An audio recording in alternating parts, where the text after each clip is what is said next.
Hello, everybody. Jan Rutherford here with Self-Reliant Leadership.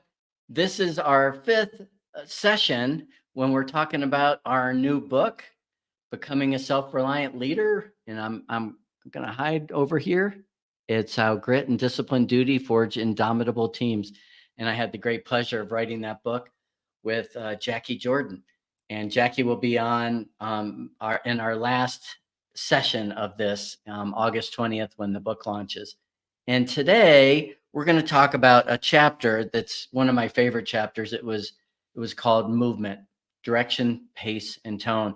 And I've got one of my dear friends with us today, and I'll show a movie like I have in the past. But in the meantime, I would love to hear where you're dialing in from. If you could just let me know, and in the comments or wherever you're at, that would be fantastic. And also, if you have any questions along the way, let me know that as well. But my guest today is a Crucible alum. He was with us, I believe, in 2017 in Moab with his son. And it was the only father-son duo we've had on the trip. But the guest today is a fellow named Tim Cole. He's with a company that he founded called Compass Alliance. And before that, he was with a big pharmaceutical company for 39 years. Survived massive restructures, reorgs, mergers, acquisitions, all that. And I think the reason he survived all that was because, again, I think he has some of the best interpersonal skills on the planet and one of the best listeners I know. And when I got out of the Army and joined a big pharma company on day one, I met this fellow, and he's been my friend ever since. And the greatest compliment I can tell you about his resume, I think, is I've had a lot of bosses, and Tim Cole was the best boss I ever had. Mr. Cole, welcome. Well, thank you, Jan. That was very kind of you to say that. I very much appreciate it. I'm looking forward to joining today. Yeah. So Tim, I know I left out a lot of stuff in the bio. What do you think I left out that I shouldn't have left out that people should know? Wow. Well, I would say the thing that's of most immediate import is that 2 days ago, I became a grandfather for the fourth time with the birth of little Scarlett Cole, who is the second daughter of that young man you referenced, David. They Yeah. now have two little kids. And so I think that's maybe the most important. I'm not sure from a business standpoint there's anything that is particularly noteworthy. I spent a lot of time in corporate industry and decided back 7, 8 years ago to form my own consulting company where I do a lot of executive coaching and a lot of focus on really the primary topic is one that I think is a great need right now for every company and for the world and our nation, and that's this issue of leadership, which I know we're going to be talking a little bit about today. And if there's one thing I'm passionate about, this notion of leadership is something I think that we need to spend more time thinking about and cultivating. Yeah. And the other thing is part of this leadership that you and I have talked about a lot over the years is storytelling. And you've written some books, both fiction and nonfiction. Um, and I know you're a movie buff, and I'm just wondering how the idea of storytelling plays into all this, how it helped and served you over the years.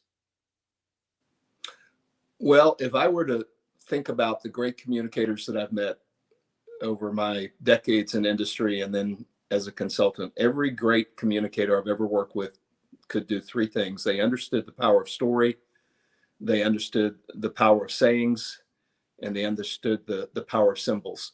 And when I say stories, they could weave a narrative that actually involved the listener and hopefully hook the heart.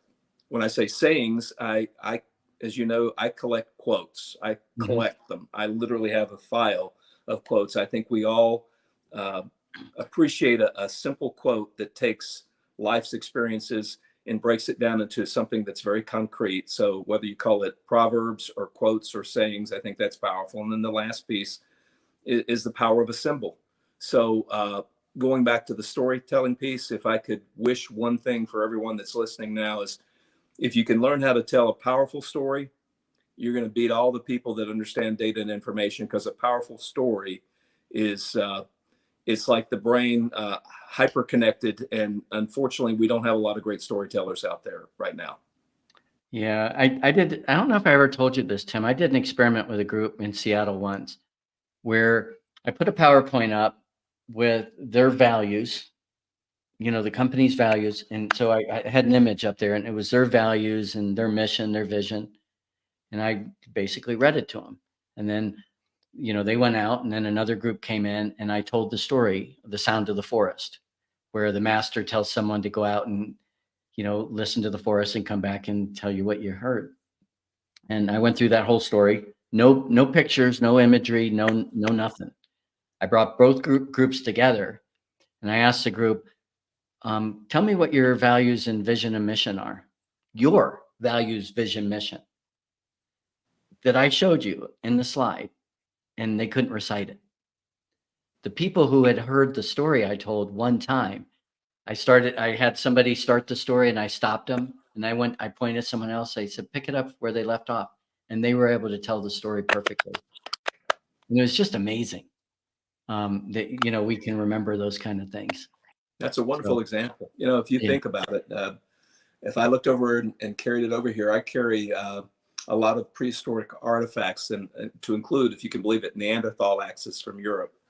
We are hardwired, you and I and everyone else, to learn by storytelling. Long before the written word came about, we learned by stories, and it created generational learning. And people think that because we're so advanced now as a population, as a species, that stories don't resonate. No, they're everything.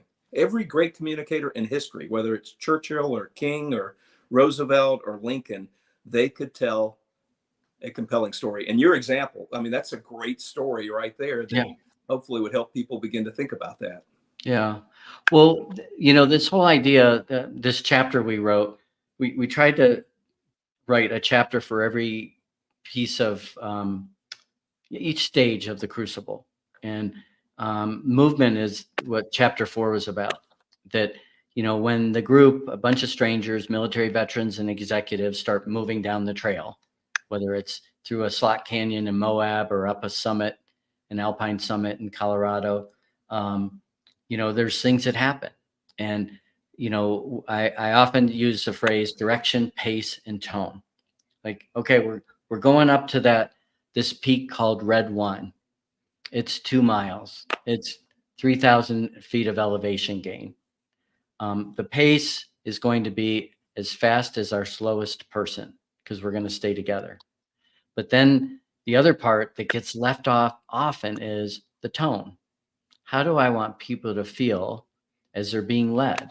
How do I want them to feel when we get to the top of the summit? How do I want them to feel when I say, this is a false summit, we've got to go higher?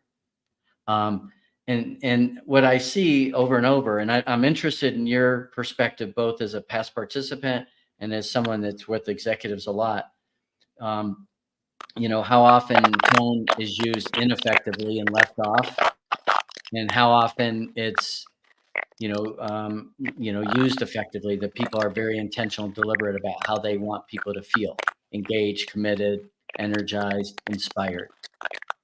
Yeah. Well, I think you know the answer. We both know the answer. Tone is an afterthought for a lot of companies and for a lot of leaders. How you feel is something that I think we don't give enough attention to. I was sharing some information earlier today around millennials and Generation Z.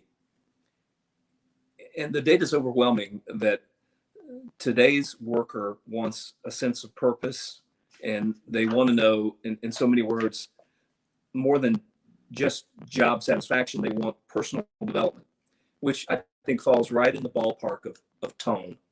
Mm-hmm. So here's the simple answer to your question. Everyone can talk about what we need to accomplish and how quickly we want to accomplish it, but only really transformative leaders begin to think about, how do I want people to feel? Because that's a hard thing. Hands and feet's easy. Hands and feet, I rent that. Head and heart, that's something that's far more important. And I think that's exactly what you're talking about. And I think Yeah. it's an excellent point. Yeah. And for those of you that know, we're getting some feedback from Tim. Tim's internet is down, so he's calling in via his cell phone. So we're gonna take this time. Tim, I'm gonna pull you out of the feed. I'm gonna show a video, and we'll bring you back here in a second. Let me just pull you out of the feed. But I'm going to show a video that we filmed out on one of the crucibles that really talks to direction, pace, and tone. So take a listen. And as you're listening, you know, we'd love to entertain any questions you've got. Again, I think, you know, the world of Tim and his perspective on executive leadership and what this really means with regard to commitment or buy-in. So here we go with this this video, and we'll get it started. Put an intention to the day. It could be for you, it could be for someone that you love. And with this, we're gonna take one deep breath with your arms up. And then take it down.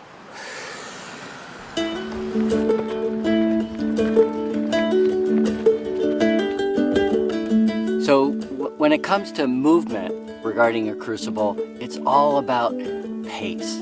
We've got to figure out the pace where everybody can handle it. Out here, it's real easy to see on a trail if people are keeping up and if the pace is right. But out in the business world where people are remote and in cubicles and across time zones, it's really hard to know when it comes to movement with a project or an initiative or day-to-day operations, whether everybody is on board. It's so important to communicate, to look back, to set expectations, to know where people stand. And what we have to do is constantly take our time and ask questions. If it's okay with you, you go first. You know the trail the best, so you can just get us, because the last thing I want to do is lead you on the longest way possible, and you've been up before, so if that's okay, would you go first? Yeah, no problemo. I really wanted to walk up and down the line as we were walking to make sure and check in with people, partly because in my mind it could be dangerous, rolled ankles, exhaustion, but also in my mind I was thinking the vets, they probably don't need that, right? Like they've done many of these sorts of things, but I just went with my authentic approach of just do it and see what happens.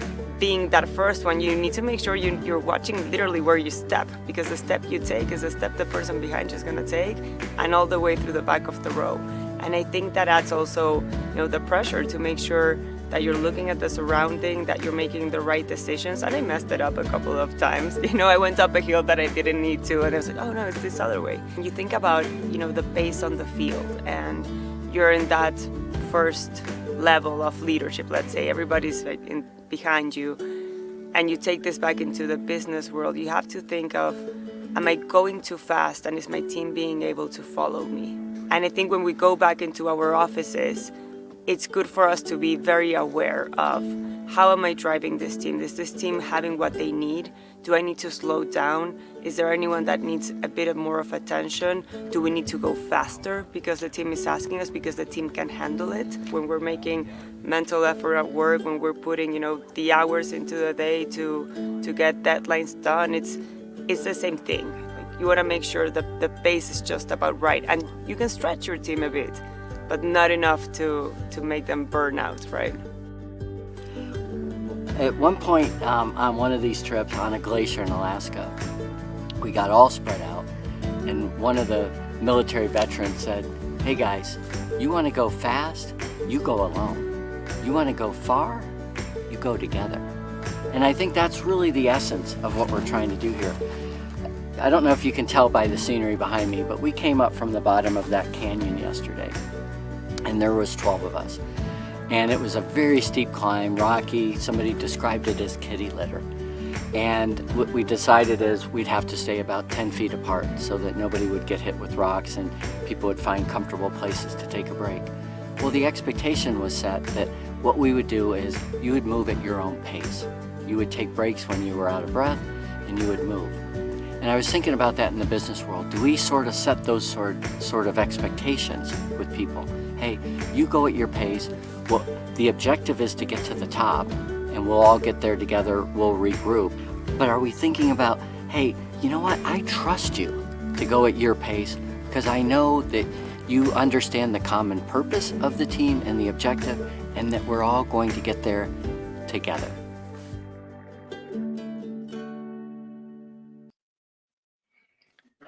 All right, Tim, let's see if we've got you. I don't know how much of that you saw, but it was an amazing trip we did last year.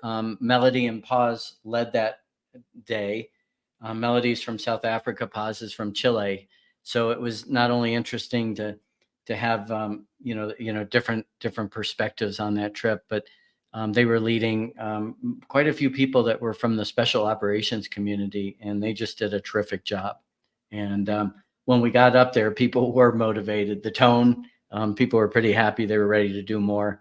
And, nobody was completely fried and burned out. What's your thoughts, again, for the leaders out there that are really looking at gaining commitment, versus mere compliance? Well, first of all, can you hear me okay? I can hear you. Your video's not moving, but I can hear you. Yeah. Well, here's my answer. You at the very end, and I wasn't able to hear all of it because I signed off because of some of the background and signed back in. This thing of lack of trust and building trust in an organization is something that people, I think we want to short shrift it.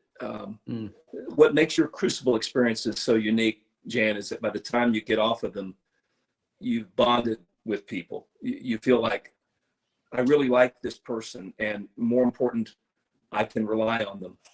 And then you look at why organizations today fail, and it's not my work. It dates back 20 plus years ago with Patrick Lencioni. He said, hey, look, if you have a lack of trust and a fear of conflict, you're not going to make it. And in your situations, when you have a crucible, if you have a lack of trust and if you have a fear of conflict, it's going to lead to a lack of commitment. And those three things, they are what crushes organizations. So I think it's powerfully important. I know you've heard me say it. I think there's three levels of followership. I think there is compliance, and a higher level is commitment. And over the years, I've learned as I've worked with either poor leaders or great leaders, there's a third level of followership that you don't see very often. And I'm almost reluctant to even say it, but occasionally you run across what I call true loyalty, where you have a follower who says, I don't know if Susan knows a lot about this particular area, but I so believe in Susan that I'm going to follow her. And so, I talk often about what's the level of followership you have. Is it compliance? Because that's bought and paid for. Is it commitment, or do you actually have that level of followership where you've got loyalty? And if you have a team of loyal people, and unfortunately, loyalty is a reciprocal arrangement. It works both ways. If you've got that, you can move mountains. And I think your Crucible is a wonderful example in real world of what that potentially can mean. Yeah. Well, the folks, I use a behavioral survey that's called Pairin, Pairin, Denver-based company. And when we did the Patagonia trip, we used that survey to really understand, did people change after it? And one of the observations the psychologist at Pairin made was the unique thing about the Crucible is when you have a bunch of strangers working together, they have nothing to prove, protect, or promote. Whereas when you have an intact team, people are guarded, it's kind of been the talk of the town over the last 4 or 5 years is, geez, am I in a safe environment? Do I matter? Do I belong? And, again, it's the leader's responsibility to create an environment where that exists, and in an environment where people have something to prove, things to protect, things to promote. And so on the Crucible, I think it's easier because you've got strangers that aren't going to work together for a long time. They come together for 4 to 7 days. Whereas in the work world, I think that's a lot harder. Don't you think? Yeah, I do. I've never thought of it like that, but I think you're right. But I would also say in the same breath, wouldn't it be wonderful if you could take the executive team of an organization and put them in that environment, because even though it might be easier if you've not worked together before, I think it would be easier then to tear down the communication barriers and actually get to know people, not their position, not their title, not their responsibility. So I agree with you. I think it probably is easier, but I think the methodology behind the Crucible has application in a lot of other areas, that if an organization said, look, let's do something other than go to the local Ritz-Carlton and have a guest speaker and then have a nice dinner. That's not a team builder. That's just a nice dinner. Yeah. You know, you mentioned your son. I'll tell a quick story about my son. When he was 22 and graduated from college and studied leadership, I remember asking him, now that you know everything about leadership, very sarcastically, what do you know? And I remember he went, Dad, it's not about me. And I remember thinking, that's pretty good. Yeah. That's pretty good. When he was 25 and he finished, being a platoon leader, I remember asking him again, so now that you know everything about leadership, what have you learned? And he said, you know what, Dad? To lead people, you got to really know them. You have to really care, and you got to listen. And if you don't do that, you can't lead them. And again, I thought, well, pretty smart. But what I'm seeing in the business world is there's such an emphasis on time, under budget, to a certain quality standard, and safety. Yeah. And that there's nothing wrong with those efficiencies, but it's at the expense of adaptability to adjust one's calendar so that they have more time to be one-on-one with people, to actually care about them as humans, to tailor their development for that individual and what their goals are. But we're just so much, this week, this month, this quarter, that we're not taking the time. And I just, was on the phone recently with someone that was saying, we're winning all this business and we do not have the capacity to deal with it, because we don't have the leaders. And the leaders today are doing jobs that they were doing 10 years ago. They're doing jobs that they were paid for to do 10 years ago. So, and what that does is it creates a cycle where people are doing their player coaching, and they're doing work they used to do, and they confuse that they think they're paid to be busy, and they're like on the hamster wheel, and the organization is barely sustaining. It's not growing. And it's because you have to make a long-term investment in your people to grow. And that, I think, is the biggest problem I'm seeing right now. I don't know if you're seeing something similar in your work. Yeah, I think, well, first of all, kudos to Kevin, but I know the parents that raised Kevin, so I'm not surprised to hear him give you the answer that it's not about you. I think that's incredibly insightful for a young leader. But, I've said this before, when I'm working with leaders, I generally say, look, here's 2 rules I want you to think about. Rule number 1 is it's not about you. Yeah. But rule number 2 is it must begin with you.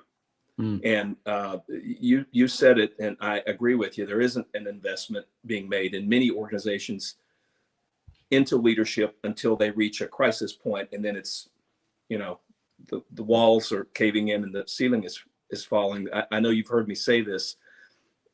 I have 5 questions that I ask of leaders when we begin to work with them, and I think they're the questions that we all ask of a leader if we're going to make the decision to follow them. The first is, are you credible? Because if you're not credible, I'm not going to spend time with you.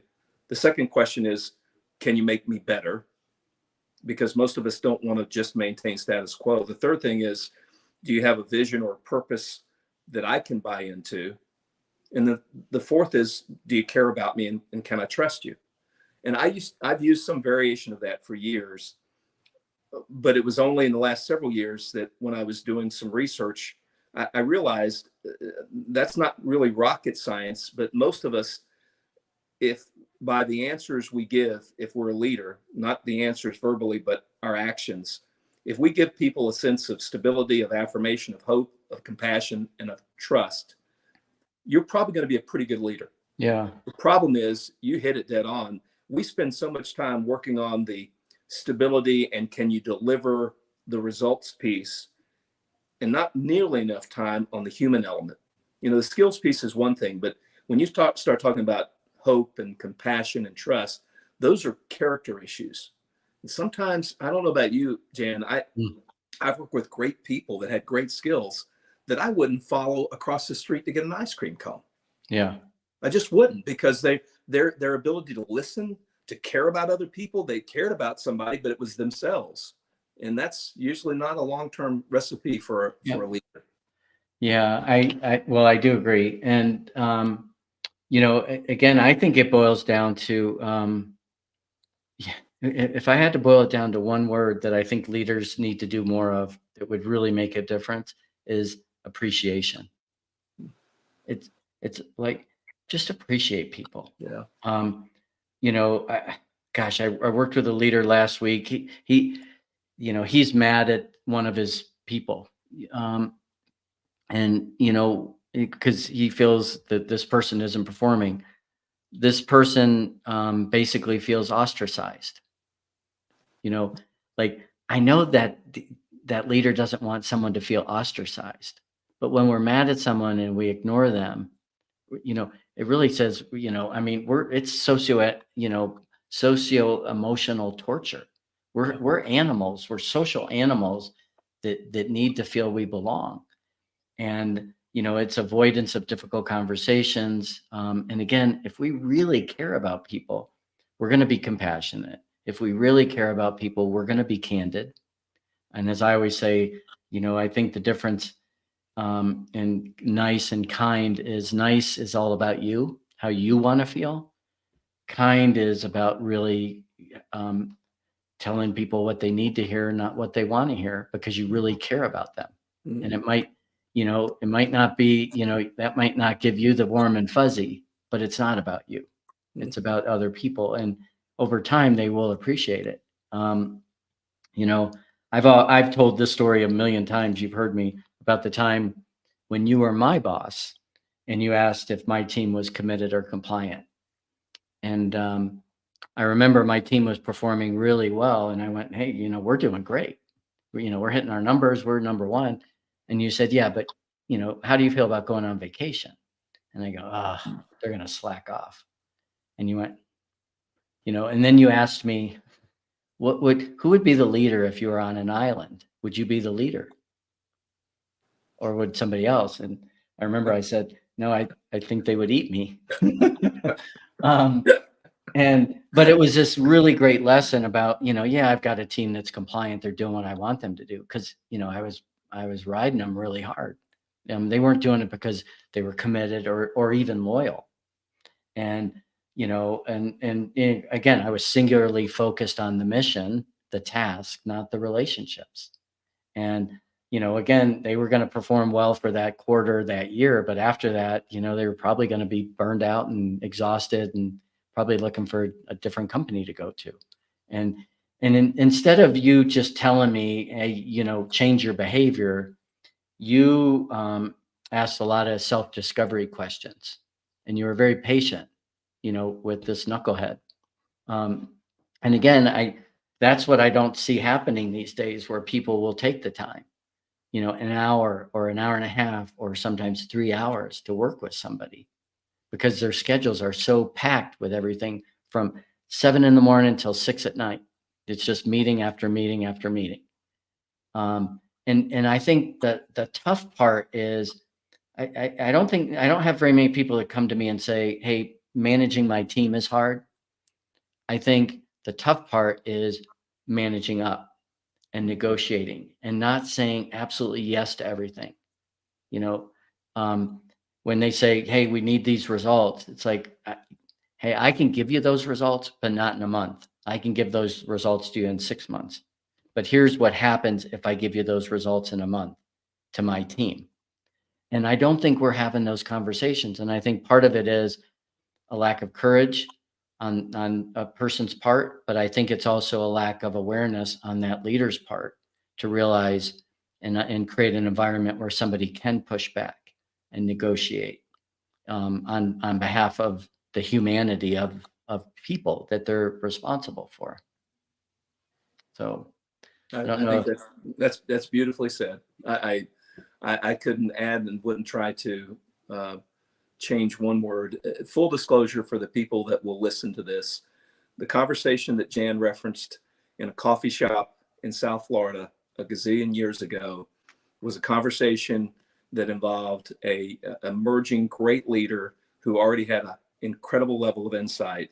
And if I asked that question, which I might have asked, it was probably because I didn't know enough to offer insight, and I simply just kept asking questions. So that needs to be said. And then the other thing I would say is this: you are so right when it comes to the hijacking of our time. I think business for a lot of companies is not spelled BUSINESS, it's BUSYNESS. So we just do stuff. And the greatest hijacker of our time are meetings, which I haven't seen the latest data, but I do a lot of work on communication workshops. A vast amount of the meetings we attend are a total and complete waste of time. And there's ways you can get around that, but it is a great black hole. And you said one other thing: so much of strategy is the capacity to say no. In a lot of organizations, saying no is tantamount to taking a knife and putting it at your own throat. And that's really, really tough. In some of our seminars, I say, let me give you 12 words that most leaders need to learn. I certainly need to learn. And I'll end with 2 that you just referenced. The first thing you have to learn is I don't know. The next thing you have to learn is I was wrong. The third thing you have to learn is what do you think? And then the fourth thing you have to learn, and in total there are 12 words, you have to learn to say thank you.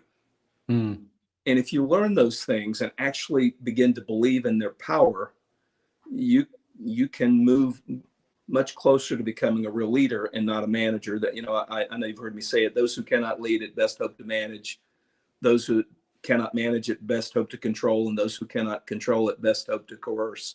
We have a lot of people that are just coercive, and they call themselves managers or vice presidents, or in some cases CEOs. And again, there's no followership. The best indicator of a leader is, do they have committed followers? And if the answer is no, then I got news for you: you're not a leader. You may have a title, but you're not a leader. Yeah. Well, the organization you and I worked at a long time ago really had a great process for developing people from the get-go, and a screening process to make sure the right people got selected for the right roles. It didn't hurt that the company was super profitable, and that it had the luxury of doing that. There's a lot of companies that are barely hanging on, and don't feel they have the time or the money to invest, and that'll come later. But as I say in my elevator pitch, I want to work with leaders who have heroic aspirations beyond power and money, and truly believe the best way to grow their organization is by growing and developing their people. And and I think part of that is understanding that there's a big difference in performance and potential. And I think that's another thing that is not very well understood, is so many of the leaders that are in power today are people that were really good at their jobs. They had competency, they could communicate, but that didn't mean that they love developing people. That I work with people that say, I love getting the deal, I love doing this, I really hate managing people. And I think, hey, there's nothing wrong with that, but you shouldn't be in the role you're in if that's not what gets you out of bed in the morning. That you get to have this responsibility of people's lives.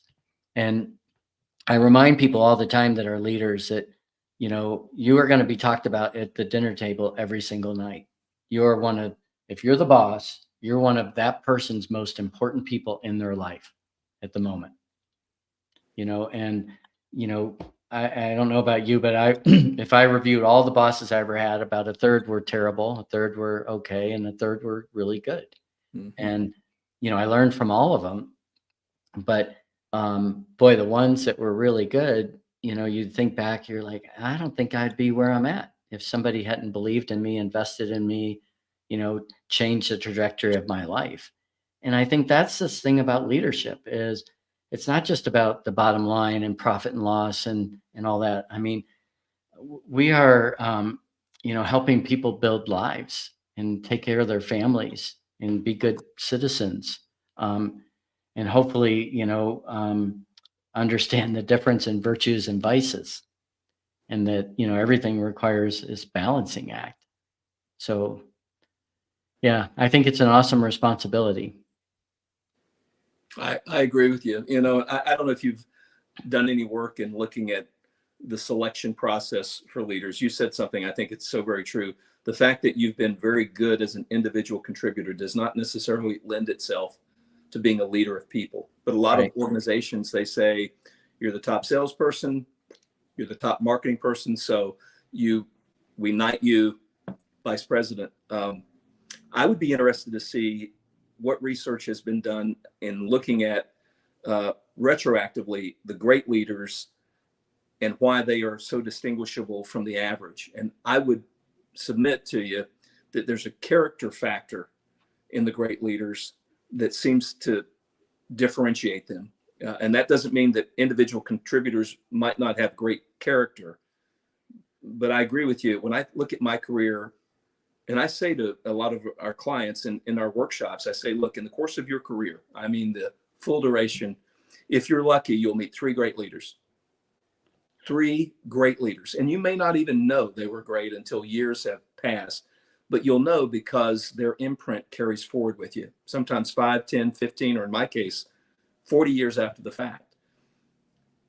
It's those people that you hope you can carry something away so that you can play it forward. But in every case, when I think of the truly great leaders, there was a character dimension. There was something there that I'm not sure I can even put my finger on. They genuinely cared about people. You said it well, they listened. And maybe because they cared, they actually cared enough to ask questions and listen to the response. I've worked with people that ask questions because they know they're supposed to ask questions. But Yeah. I know, and they know, everybody knows what they're doing. They're techniquing you. Yeah. Yeah. Well, you're talking about character traits. I keep a list of the 6 virtues, the cardinal virtues in front of me, and I seem to talk about it with everybody I work with. It's wisdom, which to me is, in translated to business, is curiosity. It's courage, which I think ties to honesty, which can be hard. The higher up you go, the more gray there is. Everything's not black and white at the executive level. The third is humanity, which I think is kindness. Then there's justice, which I think is fairness, which is really hard to be a fair leader because everybody's different. And then there's temperance, which I see as self-discipline. And the last is transcendence, which means a lot of different things to a lot of people, but I see that in the business world as gratitude. But all of those, I mean, when we look at companies' values, I think they're always the same. Do what's right, do your best, treat others as you'd like to be treated. They're all the same. And if we go back to those and we go back to the cardinal virtues, and we're coaching and leading based on observable behaviors based on those virtues, and we're catching people doing things right, boy, we're on the right track. It's kind of funny. And in my executive coaching over the years, I used to always start, and I still do, with the first question asking someone is, what do you want? And what I've come to realize is that question could be that question is really asking somebody, hey, what's a good life? Because when you ask somebody, what do you want? They'll often say, well, what do you mean? Like my career aspirations, family time. Really what you're asking is, well, what's a good life today? Not like in the future. And so, as a leader, what we're really doing is trying to help people live a good life. And every mentor I've ever had, including you, has said a good life is lived in the service of other people. A good life isn't playing golf all day or riding a bike or, water skiing. It's helping people. And I think, our biggest obligation, our biggest opportunity is to help people that are in the work world right now that see work only as a transaction between time and money, to help them find real purpose and meaning. And I don't care what the job is. If you're doing a job and somebody's paying you money, you are helping people in some way, shape, or form. And if you can't find the purpose in that, and you can't help people find purpose in that, then I don't know. And again, I don't think the purpose is necessarily when somebody comes to work, it's what the company says the purpose is. I think individuals have to find purpose and meaning in it. And I actually think that's a responsibility that we have. And if people aren't taking it, again, I think as leaders, it's our duty to help people find that. I think it's beautifully said. And I think we're also, to your point, we're reaching a cliff here where if we don't make changes, we're going to deal with catastrophe, because by end of next year, 75% of the workforce are either going to be millennials or Gen Z. Gen Z will not stand for a vague sense of purpose. They simply won't. So when you and I have these conversations, this would be a really nice thing to do. In my opinion, it's becoming critical for organizations that are still mired in the past. I was pulling up something that so validates what you're talking about. I know you and I have talked about this book by the Gallup Group called It's the Manager. And they say, hey, look, what are the needs to commit to in the short term? The first one was millennials and Gen Z no longer just want a paycheck. They want a purpose, which is exactly what you said. The second thing they say is they want development. They don't go to work and come home every day. The third thing is they don't want bosses. They want someone that interacts with them as a coach. And they want to make sure, and this is one of my bugaboos, they call out the fact that most companies' annual performance review is a total waste of time. And frankly, it's probably. Yeah. And we lost Tim there for a second. Hopefully we'll get him back. We know he's having some internet problems. I wanted to, while we're waiting on him coming back, I wanted to show everybody one of the things that's going to be on the back of the book from Mr. Cole. This is what he wrote about the book, and it's one of my favorite quotes we got from any of the people that provided testimonials, and I think we got about 40 of them. So again, really appreciate Tim doing that. And again, what we've got coming out here pretty soon is this book, and it will be out August 20th by Jackie and I, and it is available for pre-order wherever you get your books, whether that be on Amazon or Barnes and Noble or somewhere else. So we really do hope that you're able to pick up a copy for the aspiring leaders that you work with in your life or those teams. And we will have another session next week, and we'll be looking at chapter 5, and we'll have another guest. And again, I want to thank my guest, Tim Cole, for being on today. Really appreciate that, and appreciate you listening to this. And I hope you share it with some friends. Thank you, everybody. Have a great one.